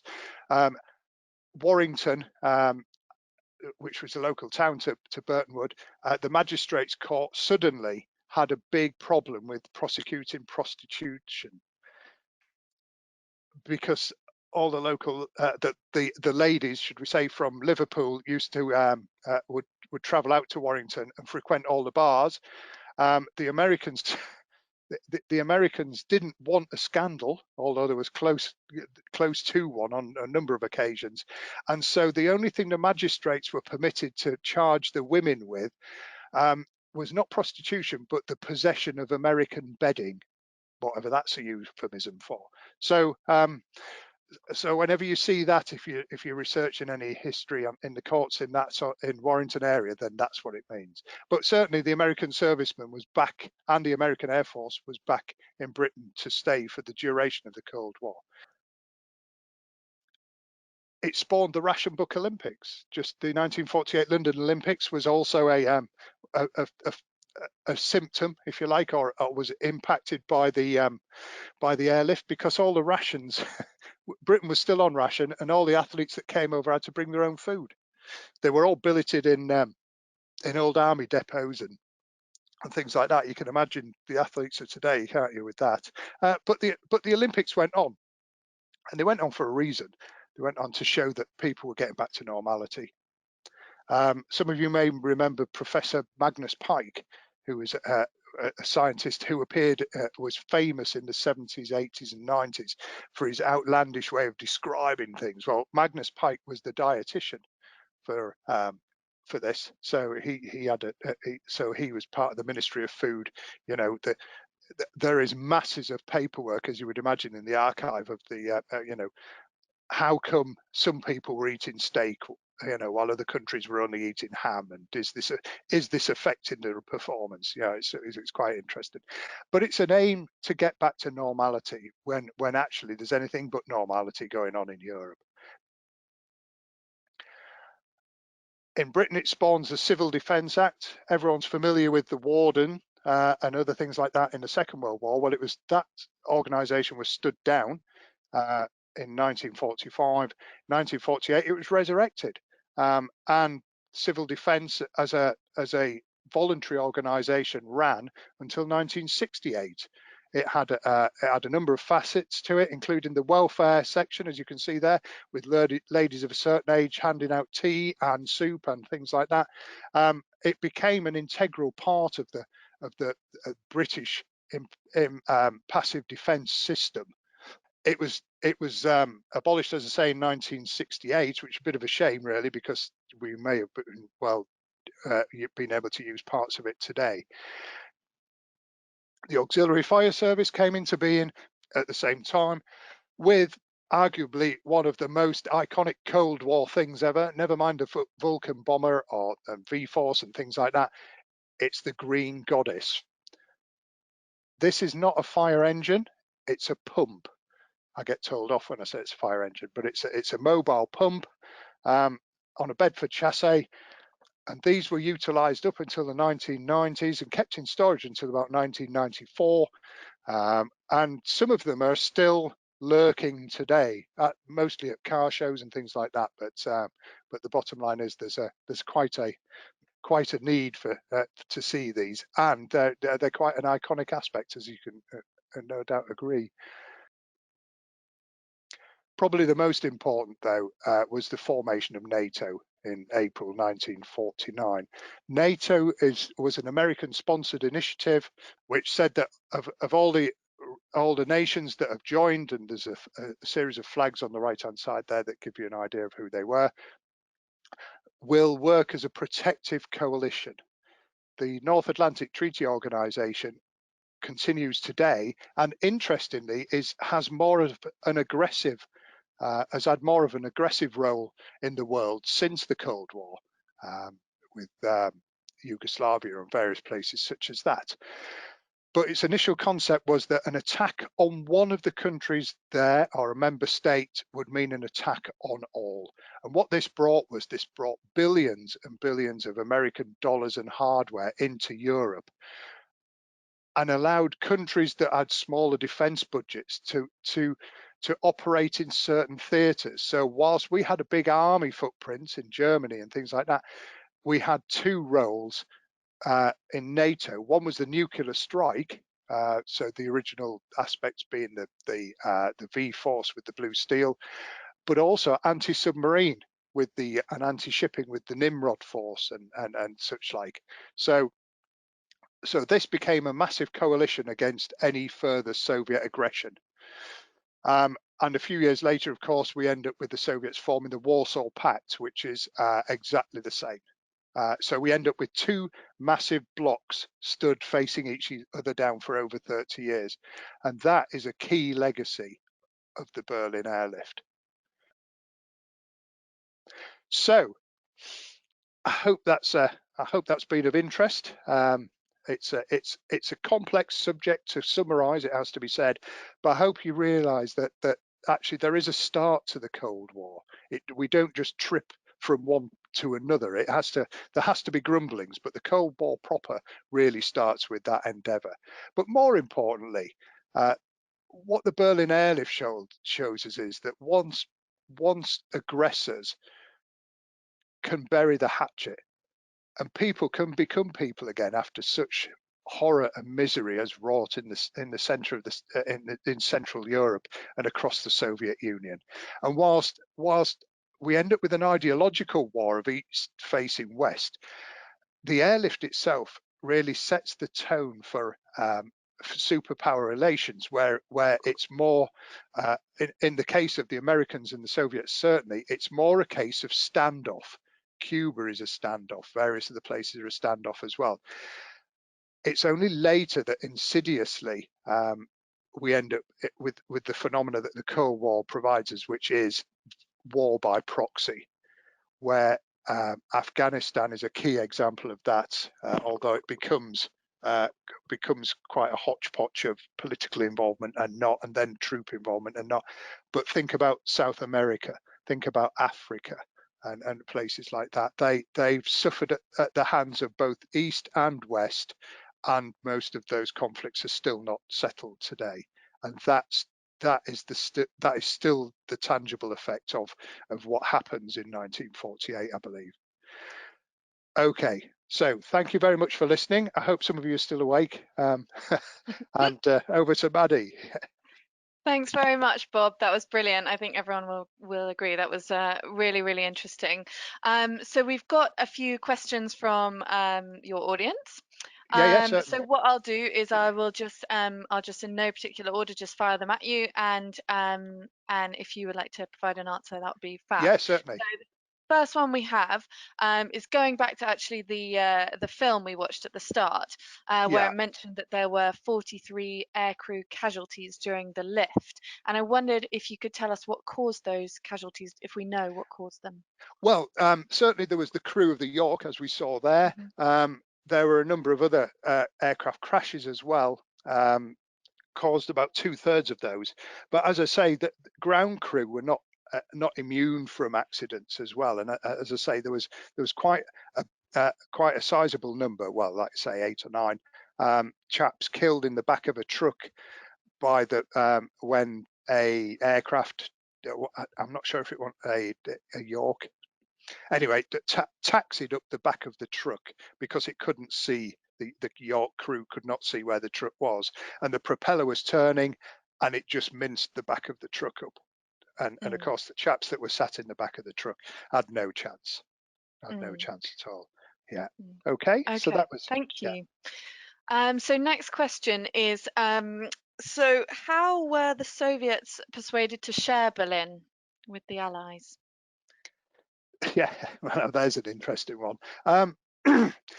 It all goes back to the arrangement with Eisenhower, I believe. There was at the very end of the war, at the last minute, Eisenhower turned right, which is how they ended up with Munich and all those sort of areas, allowing the Soviet Union to move into and fight for Berlin. Now, there's a number of theories, but the bottom line is that basically Stalin didn't want them in at all, but due to the fact there'd been an agreement that this would be the break, or that this would be the initial control of the city, if that makes sense, or the city would be the initial control center of the country, he felt it was probably better to have it within his bag, so within his area, than not. So we were let in on sufferance, and we were let in 2 months after all the damage had been, well, most of the damage had been done. It was only when he wanted rid of us again, that it really raised its head. And Turner said, not Turner, sorry, Clay said, well, we're going to stay. We have a right to be here. What he was referring to then was the agreements by Attlee, Churchill earlier, and Truman and Roosevelt and Stalin over what was going to be the partition of Germany in the first place, if that makes sense. So we had a legal right in international law to both be there and to stay there. Interesting. Okay, so next question was bringing it to kind of current events now. Do you see any comparison between April 1948 overland supply chain problems and the likely scenario we now face with a no-deal Brexit in 2020? A bit of a political one there for you. No, but that's really good, isn't it? I like that. Yeah. Well, I know Brexit's something that seems to have happened about 50 years ago now, isn't it? But or the mention of the word. But I know it's taken a back seat, hasn't it? Yeah. Now, if I won't tell you my sources, but someone I know works within the port system, and has said that when we were heading towards the Boris Brexit, which ended up becoming a bit of a reality, or the start of the Brexit, I should say, quite a lot of firms dealing with power stations and all that sort of thing were shipping in major amounts of spares to cover any shortfall if we did end up with any sort of supply issues. And you know, so it was interesting. There was an eye on that. I think if Brexit had been allowed to run its course without our current emergency, then I think there would have been some problems. There always is, isn't there, in these sort of things? And it would have been probably more bureaucratic than anything else. You know, medicine's been a key issue, I would think. But now, of course, with what we have now, this has just exacerbated the system. And we're going to see more and more small hauliers and people like that go out of business or not recover from this, and small suppliers and what have you. So there could be quite a restriction for years to come with the obtaining various goods in this country and shipping them out. But whether we'll ever get to moving 3 tons around in the air, I don't think so now. I think, you know, if I would imagine that quite a lot of the aircraft that have been grounded, certainly the 747s and things like that, that when aircraft like that come to the end of their tourist life, if you like, quite a number of them are turned into freighters and fly air freight around. And as long as air freight is still allowed, you know, for what an entry into countries and this, that, and the other, and I'm sure it will be at some point, then air freight will again take the majority of equipment backwards and forwards and food backwards and forwards. But whether it'll ever have the exciting aspect that film provides, probably not. Yeah. So yes, there are some parallels actually, which are quite interesting. Yeah. Yeah, definitely. And I think the nice thing about this is that it's a tale of where there's a need, we found a way of delivering those necessary items. Yeah, So yeah. good moral there. Next one is, did the British public support the airlift despite the recent war and the scarcity of food and coal in the UK in the post-war period? Interesting one again. It's a mixed bag. To give you an example, some quite so the people I spoke to is about over a decade ago now, that I managed to contact veterans all around the world who've been involved with the airlift but hadn't been in the Second World War. Let me think. Yeah, so I spoke to veterans all around the UK and all around the world, basically Australia, New Zealand, America, Canada, you name it. And the first thing they said was, "Well, I wasn't in the war. I was in Germany after the war." They thought that was something, do you know what, that nobody was interested in. And I said, no. I'm interested in what you did in 1948, not what you did in 45 or 44. And then they opened up and said that quite a lot of them were not too enthused with getting involved with this because they'd lost family members. They'd lost, you know, brothers in conflict and things like that, or friends. You know, I mean, there was a lot of people killed, wasn't there, as we know. And so just on our side, there was a mixed bag.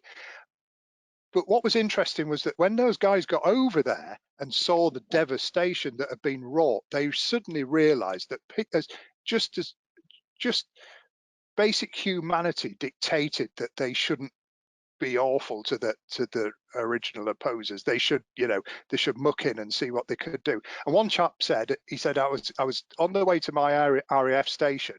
I think it was Lubeck, and the train he was on pulled in a station, and he said there was a piece of tin, the Wrigley tin, you know, corrugated steel, laid on the ground near the railway station. He said, and suddenly it moved, and an old lady came out with a pot to go and went and got some water out of a tap that was down the road, came back down, lifted the lid again, and climbed back down the steps. And he said, at that point, I realised that I wasn't here to you know, to get my own back for the loss of my brother. I was here to make sure that these people didn't have to live like that. And that was the beautiful thing about research in this period, that people had so much to tell you once they realized you weren't interested in the conflict side of things. Yeah. So amazing. yes. Yeah. So it's so but I suppose that one of the interesting things was the in the UK, of course, as we've said, rationing continues until 1953, and some people were obviously not too happy about that. I know my mother didn't see a banana until about 1940. 48, 49. But then, of course, not only was the rationing in the UK and that side of things, but also trying to get goods into Britain was a difficult thing, wasn't it? As all the routes were needing to be rebuilt and things like that as well from abroad. Mm. Yeah. Yeah. Okay. So just a couple left, and Uh-huh. then you're free. So first one is, how did the rebuilding of Berlin compare to cities like Coventry in terms of speed and quality and general arrangements? Can you say anything on that? Now that again is an interesting one, because as I said earlier, that in 1948 you could go anywhere in that city. You could walk into the Soviet zones. It probably wasn't a good idea, but you could, there wasn't a physical boundary between one area and another. After this, it became clear that Berlin would be a hot spot in any future conflict. And it certainly proved that as time went on. And so both East and West originally started to pump lots of money in for rebuilding. But when the Soviets moved back and handed the control of the city and East Germany over to what became the DDR in 1949, they took a bit of a back seat with rebuilding their half of the city, and so up until recently, you could still walk around the old Soviet sector and see damaged buildings and buildings that were, fairly run down and such, like where people have been living. Because, of course, don't forget, East Germany became the dirty man of Europe, didn't it, economically? Whereas on the Western side, Berlin became a city comparable to places like Frankfurt, if you like, where lots and lots of money was involved and pumped in to make it look like the Western capitalist footprint worked really well. It was a centre of culture and things like that. When it comes to Britain, of course, we'd run out of money. So if you look at Coventry is a poor reflection on what it could have been in rebuilding. That you have the monuments there, but you've lost most of the medieval city to late 1950s concretopia, they call it, where everything was built in concrete. And now, of course, all these towers are beyond, as we well know with Grenfell, are well beyond their usable date, really. So yes, so east-facing cities were rebuilt in a lot more stylish and opulent apparel, should we say, than anything in Britain. Okay. And last question, if you were to list the 3 best Berlin Airlift related heritage sites to visit, where would they be? Crikey, now you're going. Okay, so they're all abroad. There is one here that there's a monument to the airlift that's at the National Arboretum here, which is, remember we said there's the 3 air lanes which flies from east to west. Well, there is like the business end of a fork, if you like, stuck in the ground at the Arboretum, and it's got the names of people who were lost on the airlift, and then it has 3 prongs on it to signify the 3 air lanes. Now that is supposedly lined up perfectly with one at outside Tempelhof Airport in Berlin, which is the same. So they've got an invisible bridge, and this is where the archaeology comes in, doesn't it? How do you describe the bit in the middle? But so really, Tempelhof, which has museums in it and this, that, and the other, is well worth a look because of the monument, because of the fact that it is an unchanged. Well, it's modernised, but the structures are still there from that particular period. You can go to the Cold War, the RAF Cold War Museum at Cosford, and they have obviously, as the name implies, they have a massive collection of aircraft and such like that provide you the opportunity to see and experience some of this, and the airlift is more than mentioned there. They have an Avro Yorking collection and various other artifacts that have been picked up over the years. You could go to Burtonwood in the UK. There is a small museum at RAF Burtonwood that also talks about the airlift, which is quite a nice one. But the best to go to is on Clay Alley in Berlin, and it's there called the Berlin Cold War museum. Parked in the car park is a huge Hastings aircraft that was airlifted from a gate guard. It was a gate guardian at Gatow for a number of years, and ironically was lifted by a big Soviet helicopter from there into the museum for the museum. But there's also they tie the airlift in with other activities that went on in Berlin over the next 40 years, such as the wall and, you know, our right to be able to fly those air corridors. They have a Chipmunk aircraft stuck in the ceiling, which is which the RAF used to fly around Berlin and up and down the corridors to exert their right to access to the Berlin until about 1992.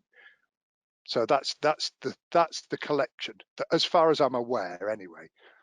Fab. Okay, thanks very much. That's all the questions we've had. So thank you everybody for submitting your questions. I think those were a really good collection. Yeah. That was good. So just a little note from me just to say thank you very much for tuning in. We are running these webinars every week, so check out the events page on our website for what's coming up in the next few weeks. Our website is www.wessexarch, spelled arch.co.uk. You can also follow us on social media, on Facebook, on Twitter and on Instagram, and we'll be posting a lot more about what's coming up as well. And we have other things that you can enjoy while you're in lockdown as well. So do make sure that you check out our website and you follow us on social media. You'll get a follow-up email in about an hour or so. And that will have a link to a feedback form, which we'd really appreciate it if you could fill that out. That'd be great. But yes, and that's all. Thank you very much, Bob, and thank you very much, everybody, for tuning in. Okay, lovely.